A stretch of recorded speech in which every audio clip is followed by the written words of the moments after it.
Hi, I'm Kayla Los, and I'm in the CNC technician program. I started working at a machine shop in Sturgeon Bay, and some of the people there were telling me that I should come do the class and stuff, and they were saying that I was doing good and think I should learn more, so that's kind of what got me into this.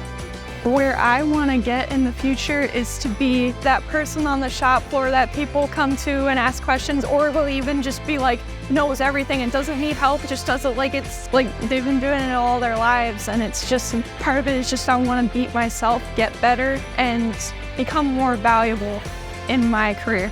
Most of what you do in this college is hands-on trades, which there's a shortage of. There's so many opportunities for it. Like, I could go to any shop I want to in Green Bay, and there's just so much opportunity out there, especially for anybody. It's just anybody can come and do it. It doesn't matter who you are, they have it for you.